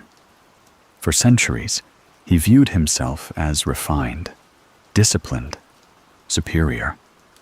But now, he sees a monster staring back at him, something distorted by endless obsession. And suddenly, all the years, all the sacrifices, all the ambition feel hollow, because he realizes Yoriichi never became monstrous. That realization matters more than defeat itself. Yoriichi possessed overwhelming strength, yet remained gentle, compassionate, and deeply human until death. Michikatsu believed power required abandoning weakness, but Yoriichi proved the opposite. The brother he envied most never lost himself pursuing strength, and Kokushibo did. As death approaches, memories begin surfacing more clearly. He remembers childhood moments beside Yoriichi, the flute Yoriichi treasured because it came from him, the quiet admiration they once shared before jealousy poisoned everything. One small detail becomes especially heartbreaking. Yoriichi carried the broken flute Michikatsu gave him for his entire life.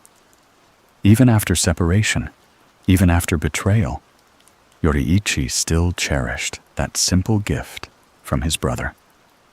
Kokushibo realizes this far too late.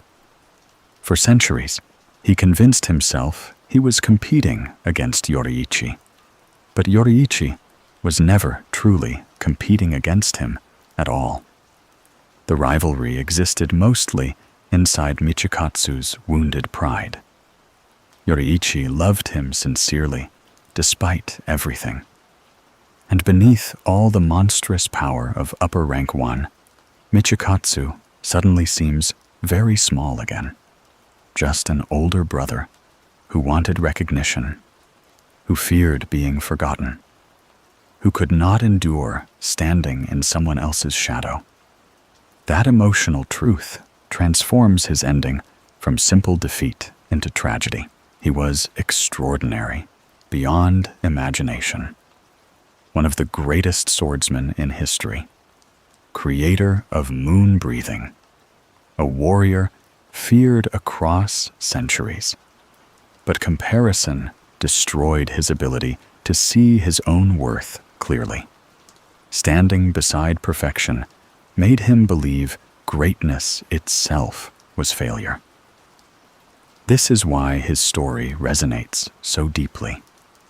His suffering is extreme and supernatural, but the emotion beneath it feels painfully human.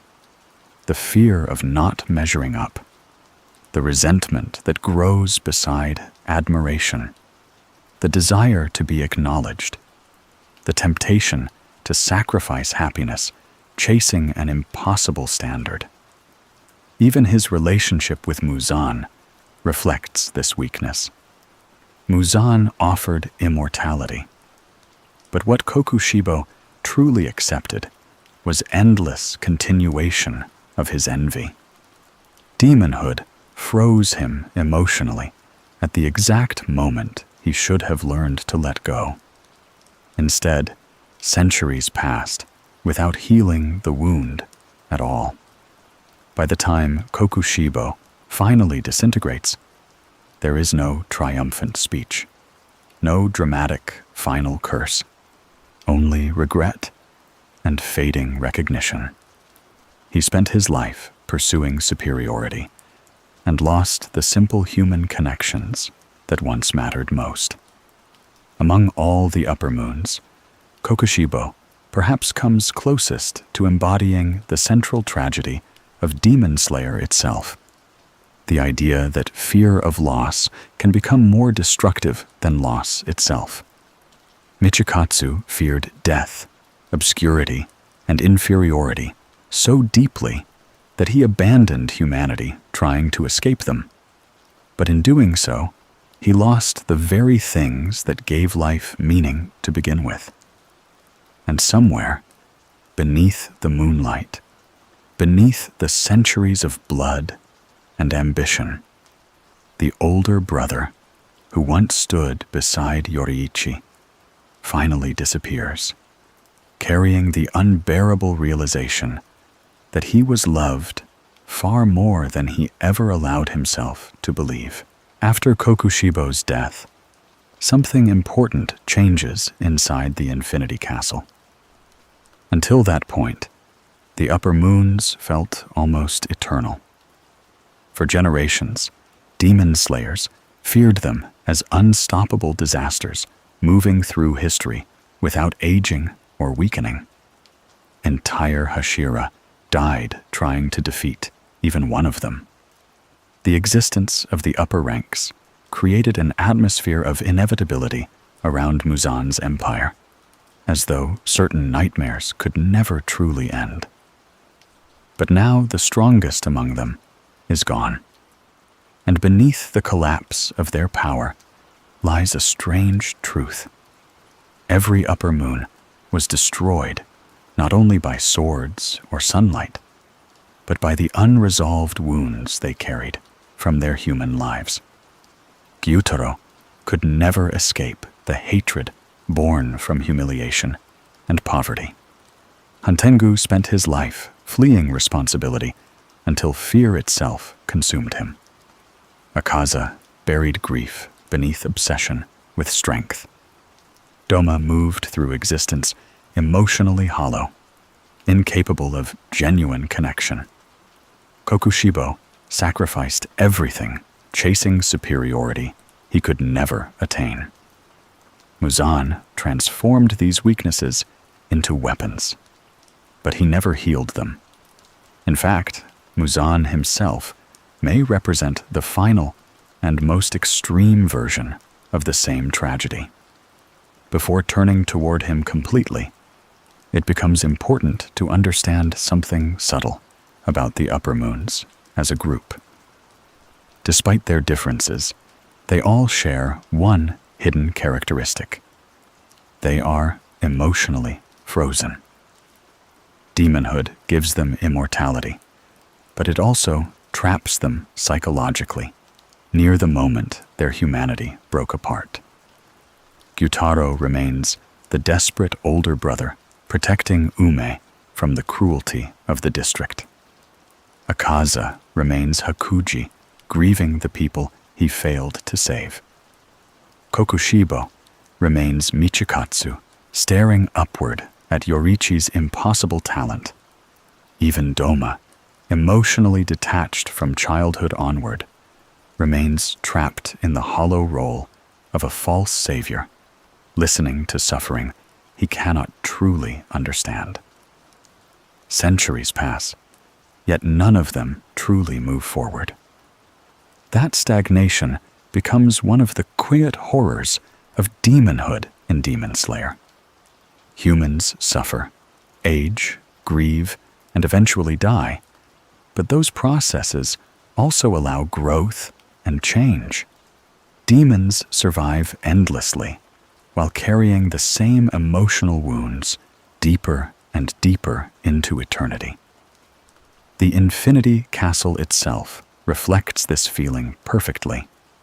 The castle is beautiful in an unnatural way, endless hallways shifting endlessly through darkness, rooms folding into impossible shapes beneath Nakime's control. There is elegance inside it, but no peace. The castle feels detached from ordinary time, almost like a physical manifestation of Muzan's desire to escape death forever. And inside this place, the remaining battles continue. Zenitsu's confrontation with Kaigaku becomes especially important because Kaigaku reveals another side of what demonhood can represent. Unlike Akaza or Gyutaro, Kaigaku's transformation is not driven by unbearable tragedy or grief. It comes from fear of weakness and hunger for survival at any cost. As a human, Kaigaku trained beside Zenitsu under Jigoro Kuwajima, the former Thunder Hashira.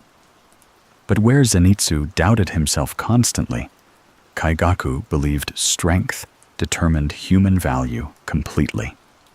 He despised weakness openly and viewed compassion almost as a liability. This philosophy eventually leads him toward Muzan. Faced with death, Kaigaku chooses demonhood without hesitation because survival matters more to him than loyalty, honor, or humanity. That choice destroys Jigoro emotionally. Unable to bear the shame of one of his students becoming a demon, Jigoro commits seppuku. This devastates Zenitsu. For much of the series, Zenitsu appears cowardly, emotional, and insecure. But Kaigaku's betrayal forces him into maturity. Their battle becomes deeply personal because it represents two responses to fear. Kaigaku sacrifices humanity to escape weakness, while Zenitsu finally accepts fear without abandoning himself. That distinction matters enormously in Demon Slayer's world. Courage is never portrayed as absence of fear. Nearly every important character experiences fear constantly. What matters is whether fear controls them completely. Kaigaku allows fear to justify betrayal and selfishness. Zenitsu learns to move forward despite fear remaining inside him. Their fight also quietly echoes Kokushibo and Yoriichi's relationship. Kaigaku resented Zenitsu's potential, just as Michikatsu resented Yoriichi's talent. In both cases, jealousy distorts perspective until human connection collapses beneath comparison. But unlike Kokushibo, Kaigaku never fully understands his own emptiness before dying. He clings to arrogance until the end, unable to comprehend why Zenitsu surpassed him emotionally as well as physically. And while these battles rage through the castle, Tanjiro continues moving steadily toward Muzan himself. There is something important about Tanjiro's role in all this. Unlike the upper moons, Tanjiro refuses to let suffering define him completely. He experiences unimaginable loss. His family slaughtered, constant battles, endless grief. Yet he continues choosing compassion, repeatedly. This is why Muzan fears him so deeply. Not simply because of sun breathing or inherited techniques, but because Tanjiro represents the opposite of Muzan's worldview. Muzan believes fear, survival, and selfishness are the truest human instincts. Tanjiro proves people can suffer terribly without surrendering empathy. The upper moons, in many ways, serve as reflections of paths Tanjiro could have followed under different circumstances. Gyutaro shows what happens when suffering becomes hatred. Akaza shows grief transformed into obsession. Kokushibo shows ambition poisoned by comparison. Doma shows emptiness replacing connection. Each demon preserves some distorted fragment of humanity inside them. And that lingering humanity explains why their deaths feel tragic rather than hollow. One of Demon Slayer's greatest strengths is its refusal to portray evil as completely separate from ordinary emotion. The demons commit horrific acts, yet their origins often begin with recognizably human pain. Loneliness, fear, humiliation, grief, envy, desperation. Muzan manipulates these emotions masterfully because he understands weakness intimately. He offers survival to people at the exact moment they feel most broken. But survival without healing only deepens suffering. That truth hangs over the final arc constantly as the upper moons disappear one by one. Their immense power never actually freed them from emotional pain. Immortality merely stretched that pain across centuries. Even the atmosphere of the Infinity Castle begins feeling quieter as they vanish. Empty spaces remain where monsters once stood. The empire Muzan built through fear starts collapsing inward, exposing the loneliness beneath it. And somewhere within that darkness, the final confrontation approaches slowly, carrying with it the accumulated weight of every human sorrow, every ambition, every grief, and every fragile hope that shaped the demons long before they ever became monsters.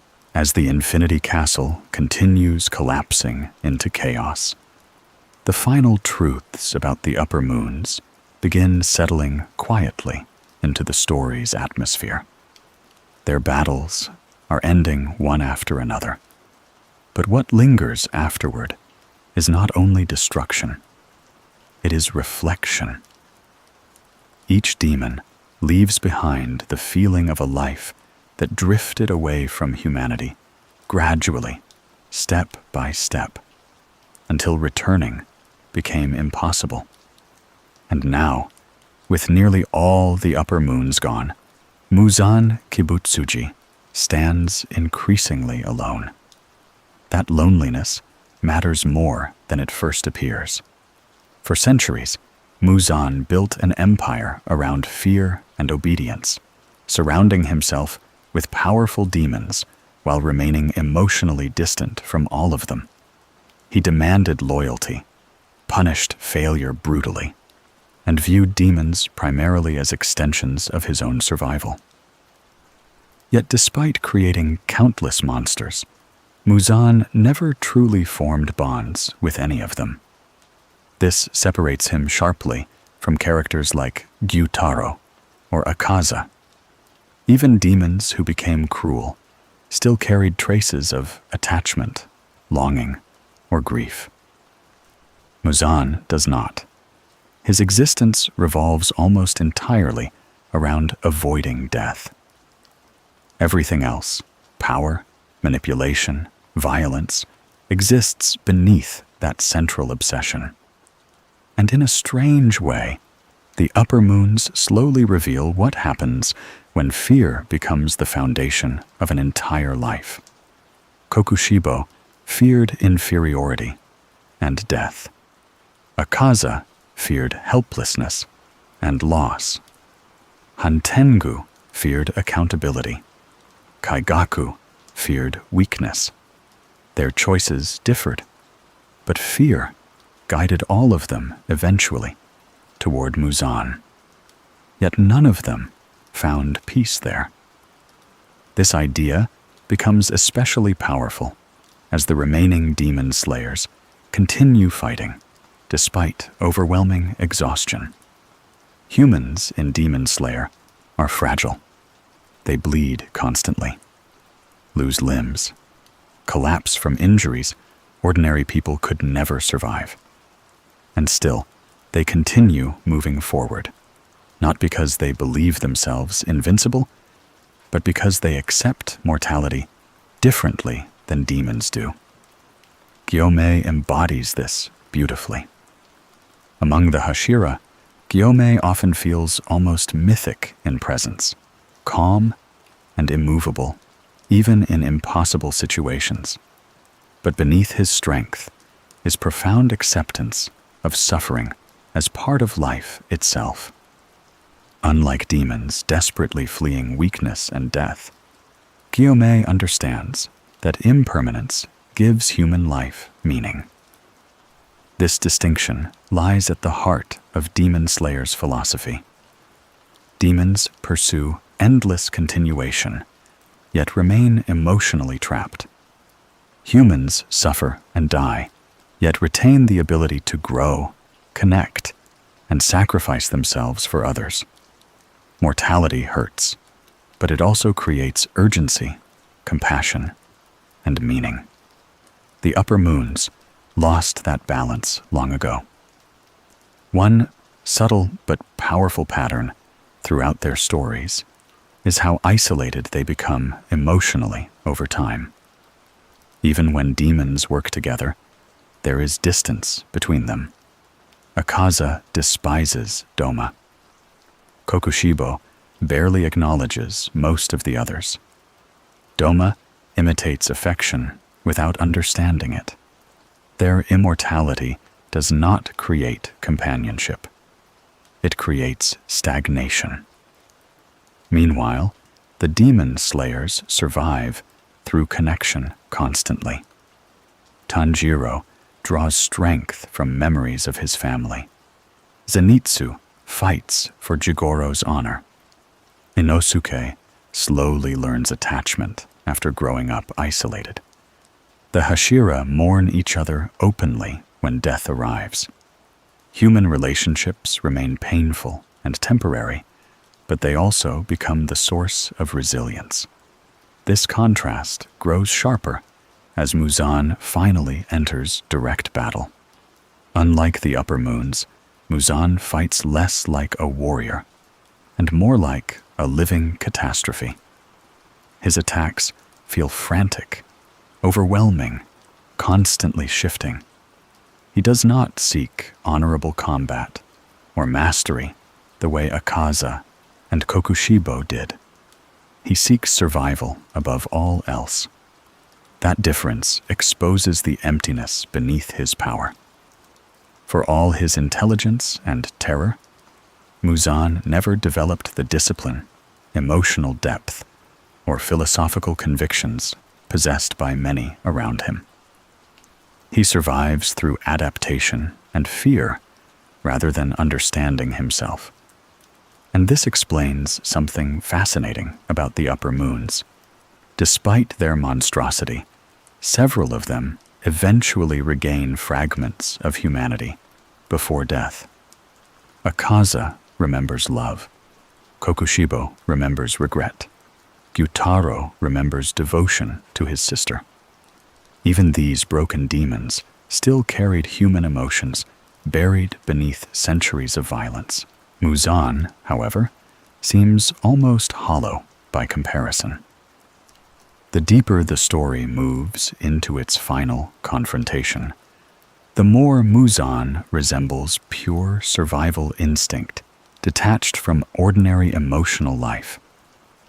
He fears death with absolute intensity, because death would mean loss of control completely. This terror transforms him into something grotesque.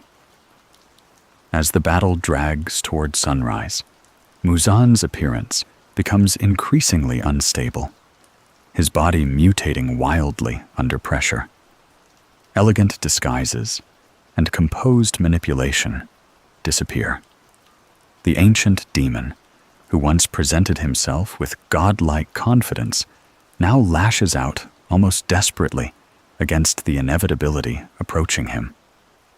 And surrounding him are exhausted humans, refusing to give up despite unbearable pain. There is something deeply important about this image.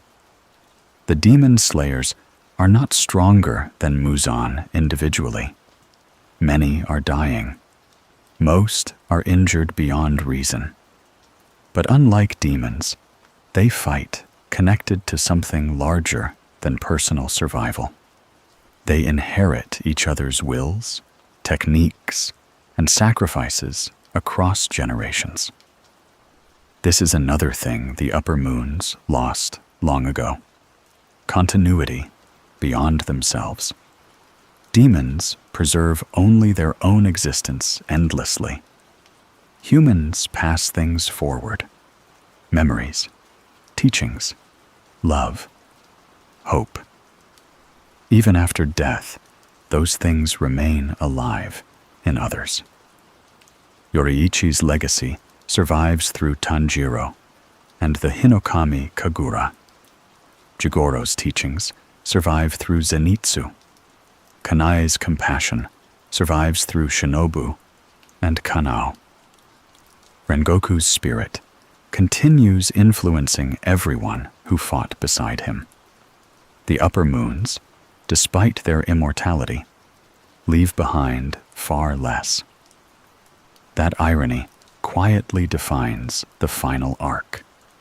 The beings who feared death most intensely ultimately become more spiritually empty than the mortals surrounding them. And still, Demon Slayer never portrays the upper moons as meaningless monsters. Their humanity matters precisely because it reveals how suffering can distort people differently, depending on what they cling to afterward. Some cling to compassion, others cling to fear, others to envy, hatred, or emptiness. The line between human and demon often feels emotionally thinner than characters want to believe. Tanjiro understands this perhaps better than anyone. Even while fighting Muzan, he continues carrying empathy for the demons who fell before him. Not forgiveness for their crimes, but recognition of the pain beneath them. That empathy becomes quietly radical inside such a violent world. Because Demon Slayer ultimately suggests something difficult. Understanding suffering does not excuse evil, but refusing to understand suffering makes it easier for cruelty to repeat endlessly.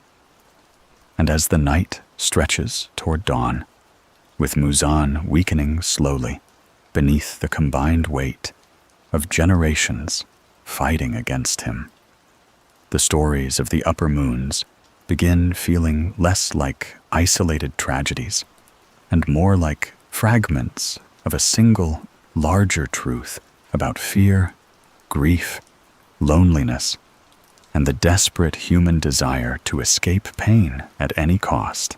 By the time dawn finally approaches, the world of Demon Slayer feels quieter than it did at the beginning of the story. Not peaceful exactly, because too much has been lost for peace to come easily, but quieter in the way storms sometimes leave silence behind them after years of endless noise. The upper moons are gone. The monsters who once seemed eternal, untouchable, almost mythological in their power, have disappeared one by one. And what remains afterward is not only victory, it is reflection, because every upper moon carried within them a distorted piece of humanity, something wounded and unfinished that slowly transformed into monstrosity over time. And perhaps that is why their stories linger so strongly, even after death. Gyutaro and Daki remained children emotionally, long after becoming demons, still clinging desperately to each other, because the world gave them nothing else worth trusting. Hantengu shattered himself into fragments to escape responsibility, until almost nothing honest remained inside him. Akaza spent centuries pursuing strength because he could not survive the grief of losing the people he loved. Doma smiled through existence, unable to truly feel the emotions he pretended to understand. Kokushibo abandoned his humanity, chasing perfection, until envy hollowed out his soul completely. None of them were born monsters. That truth matters deeply.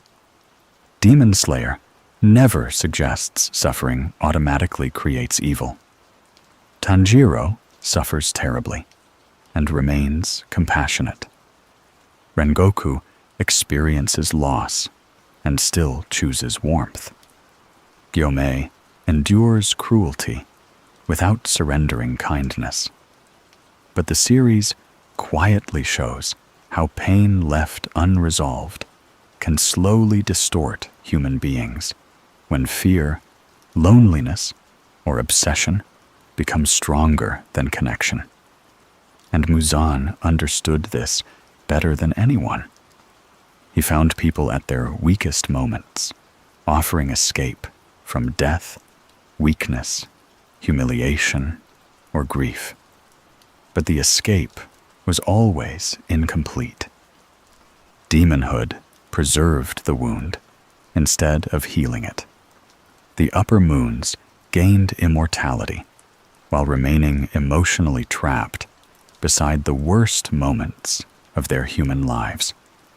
That is why their deaths feel strangely intimate despite all the violence surrounding them. Akaza's final tears matter because Hakuji's love never fully disappeared. Kokushibo's regret matters because Michikatsu still remembered admiring Yoriichi long before jealousy consumed him. Even Daki and Gyutaro descend into darkness together because their bond, however broken, remained real until the end. The tragedy of the upper moons is not simply that they became demons. It is that they stopped moving forward.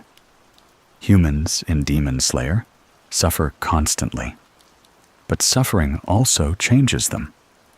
People age, mourn, forgive, fail, rebuild, and continue living.